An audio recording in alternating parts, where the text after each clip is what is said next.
Дорогие друзья, снова приветствуем вас. На часах час дня. Мы очень рады, что вы не пьете сейчас чай, не пьете кумыс, не едите бурсаки, а может быть делаете все это, но вместе с тем смотрите нашу прекрасную трансляцию. Снова добро пожаловать на трансляцию из Медиа-Юрты потрясающего, сочного, красивого форума Cyber and Digital Security 2024. Я Евгений Питолин, руководитель оргкомитета. И сегодня мы продолжаем череду интервью с ведущими спикерами от рынка, от государства, от бизнеса. И сейчас у вас будет шанс не только прикоснуться к интересному набору технологий, фактов и практик, но еще и потренировать, что, казалось бы, ваши языковые практики. Потому что следующее наше интервью будет на английском, чтобы у вас не стало неожиданностью, что я сейчас переключусь. And now I switch to English, and I would like to introduce our next guest, Pawel RYBCZYK, Gatewatcher. Hello. Hello, nice to meet you here, and please welcome to our great environment of cybersecurity of all areas. In the morning we spoke a lot about a role of a government. We also discussed AI, of course, and we were speaking a lot about security awareness and how to, stimulate people not to spoil and not to, spread their personal data everywhere like we do through all this SMM and stuff. So now it's a nice time, a nice point to speak about more serious things, about CISO approach, and that's actually what I'm going to start with. How do you think, what's the really assurance point of a modern CISO? How, and if it's possible, to have some insurance, some confidence in your infrastructure. Is it possible for today? What's the assurance point of modern cybersecurity CEO? Mm-hmm. Okay, first of all, thank you for having me here. Thank you for welcoming me here in Kazakhstan. It's a great pleasure for Gatewatcher to be here. Regarding your question, it's very important for CISO to understand, as I also spoke today with some colleagues from Kazakhstan, is to understand what tools you have in your infrastructure. Do you have maybe too much tools, and because of the way they are implemented, you actually are getting a bit lost? From our perspective as Gatewatcher, what is very important is to get visibility into corporate network. You cannot think about ensuring security if you don't have visibility on what you are protecting, and also what is the current status of your cybersecurity or of your security in general for the moment. So that's why what we are presenting here, together with our distributor, Elcor company, we are presenting a tool without maybe using fancy abbreviations that allows to monitor the network traffic, but in general the network. And I think through all the discussions I had so far is that customers sometimes have too many tools within the network, too many different tools that overlap. And I think the key element is also visibility, but also proper strategy. I see, but when you're speaking about some kind of assurance like that and confidence, of course, it's always very important to focus and to keep that focus set on some later stuff. That's it.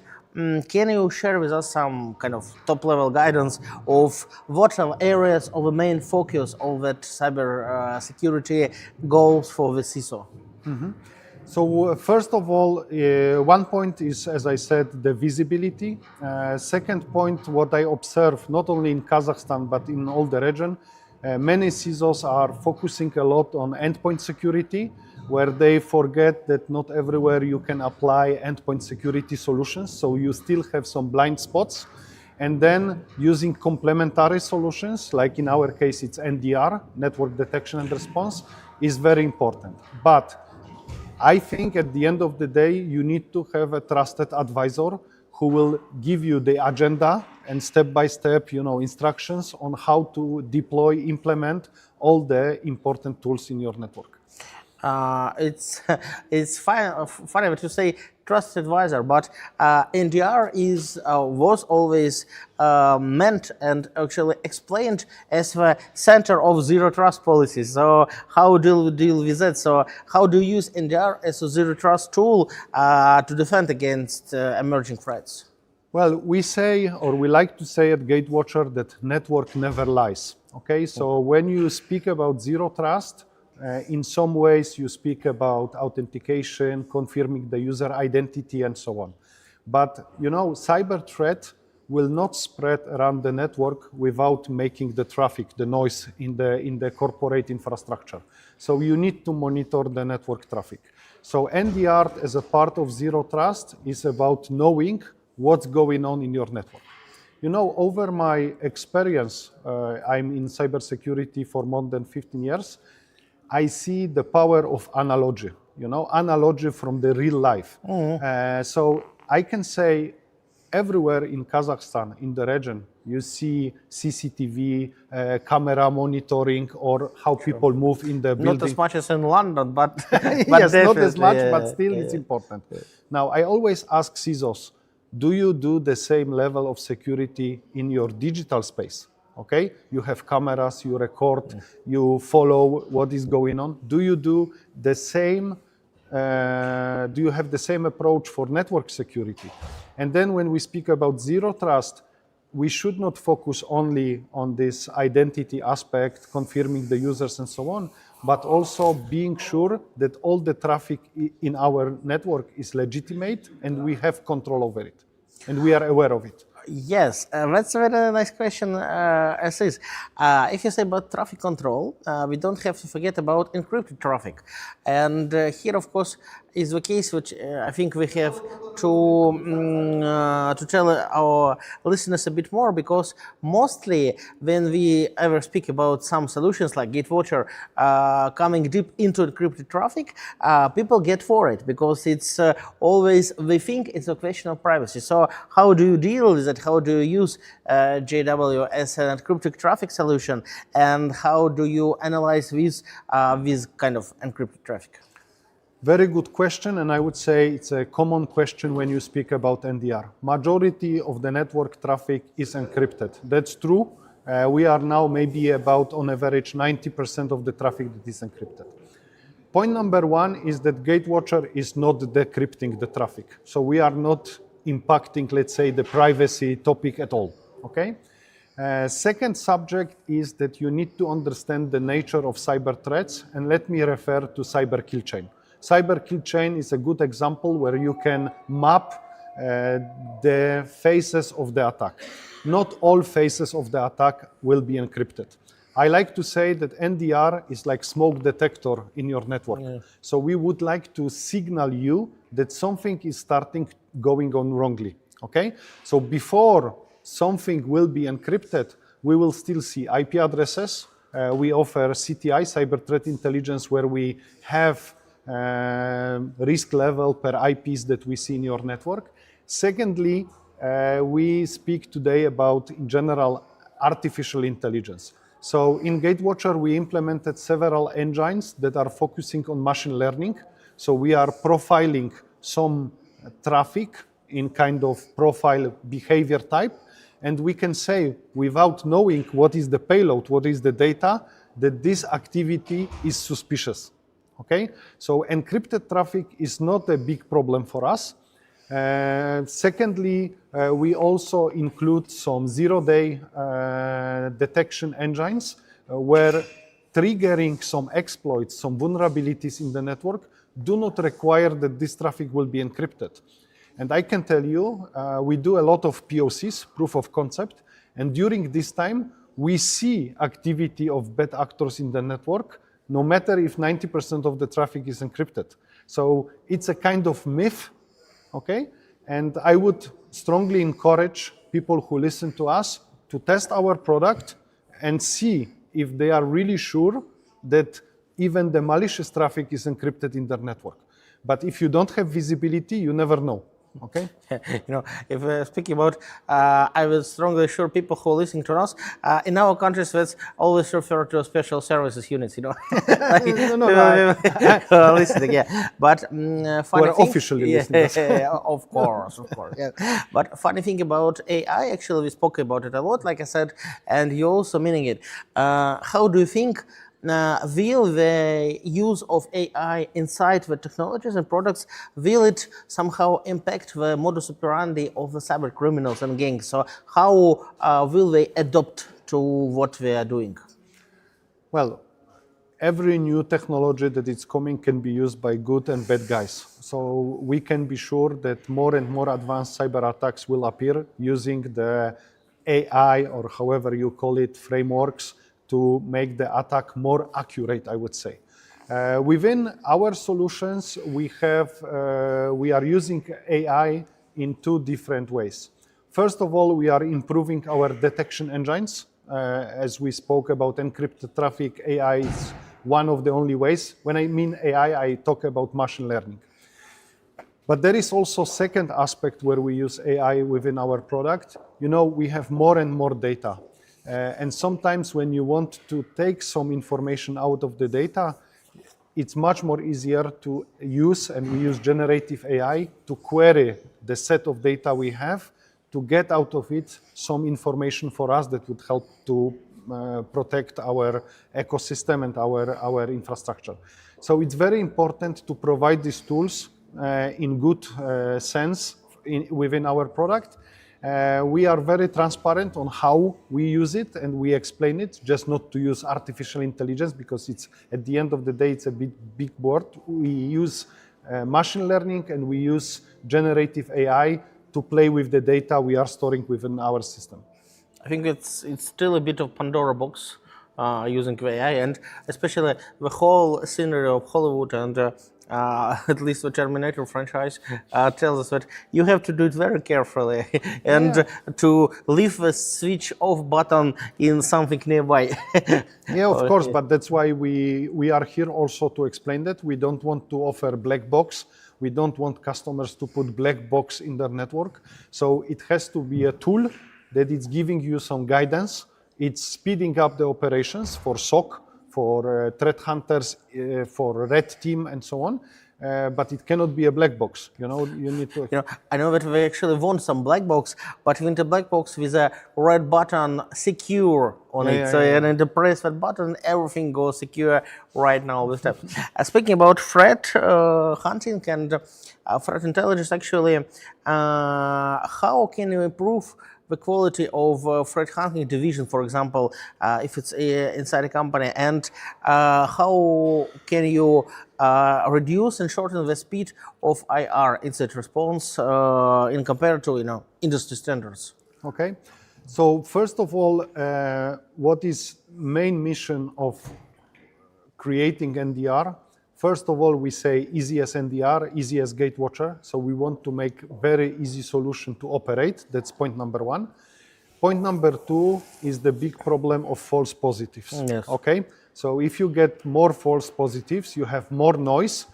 It means also you need to spend more time on analyzing what is false positive. Is it really false positive, or it's some initial signal of the attacker? What we do with Gatewatcher, we introduce what we call multi-vector approach with multiple detection engines. So for example, we are not only AI-based vendor, we have also signatures, we have also 16 malware engines to detect malware within the box, and we also store metadata within the solution.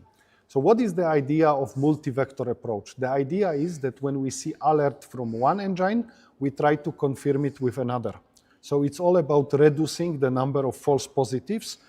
And when we reduce them, again, it has impact of the work of the team. So they have less work because we do pre-qualification of the alerts that we see from single engine. That's the idea. It's quite unique because we don't rely on single engine, or we don't focus on single methodology of detection. We rather combine them all. And the unique point is that we put this all on premise, so we don't have any engine that it's in the cloud. So you get everything inside our boxes which are deployed around your infrastructure. That's very interesting what you're saying about 16 engines, but wouldn't it be a conquer point? I mean, there is a common joke and, way of doing nothing between young IT administrators. They install 2 antiviruses on one machine and let them fight. So if you're speaking about 16 engines, first of all, wouldn't it be some kind of nasty machine competition between one another stuff? That's one question. And the second is, most of the engines, I suppose, are not coming for free. So that's cost for the company. So won't it be the next step cost for the customer to pay for that engines for your technologies? Yes, so let me start from the end. First of all, these engines are included and they are also included in the price of our product, okay? So there is no, of course... But that doesn't make it too higher or what? No, we have competitive pricing set for that, and we use 16 malware engines because we know that also depending on the region where our customers operate, some engines are better, some engines are worse. So you use location, like, for example, if some engine is good and have thousands of customers in Kazakhstan, then you use that engine in the region, you can switch it, that's great. That's one point, plus we will have also other ones, because attacker might think, okay, we are in Kazakhstan, so let's make a malware that it's not detected by local engines, okay? So that's why we see, it's not our theory, we see after POC that some files were detected. Some vendors that we include in the box say that the file was clean. Second approach, why we have so many malware engines. Sometimes, especially in government, you deal with private data, with sensitive data. We don't want customers to send the documents for scan to some public services, like VirusTotal. We want customers to have a local VirusTotal where you can test this. I know so much of cases of sending your most precious data, your precious underwear of threats into VirusTotal, and then it created such a shitstorm. Yes. So that's what we want. We want to localize this stuff. That's a nice marketing concept, like you're having your own VirusTotal locally. That's a really great concept. Yes, and it's easy to integrate through REST API, or you can manually upload, or we can extract the files from the network traffic if those are not encrypted. But again, for even local upload, it's bringing a lot of value for our customers.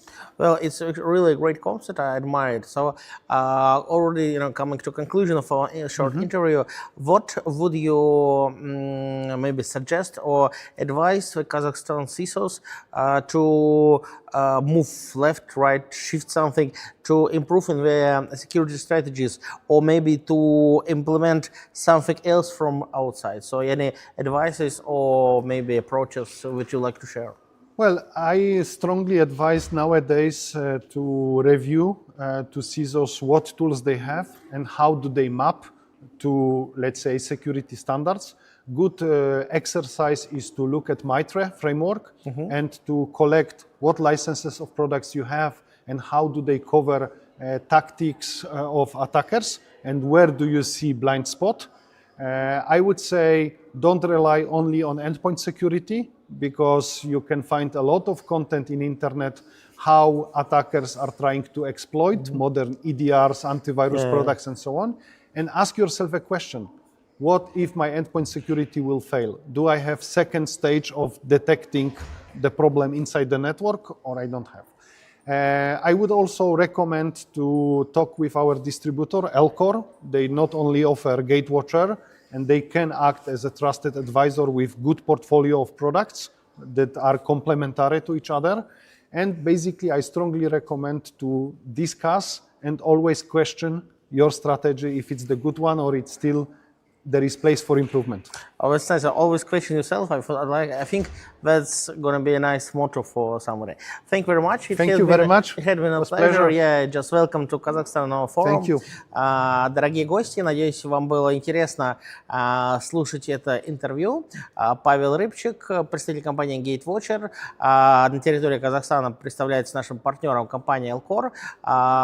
Собственно, что хочу сказать, у вас сейчас есть еще немножко времени, чтобы отдохнуть, И ровно через 40 минут мы с вами в 14:00 встретимся в нашем следующем кусочке нашего эфира и изучим еще одну интересную технологию, а какую я вам не скажу. Есть программа форума на сайте cds-forum.kz. Ну и, в общем-то, уверен, что вы все зарегистрировались и с удовольствием смотрите. Поэтому, кто не знает, загляните, будет сюрприз. Кто знает, мы с вами встречаемся через 40 минут, 14:00. И не переключайтесь, оставайтесь с нами в нашей медиа-юрте во время форума Cyber Digital Security 2024. Спасибо.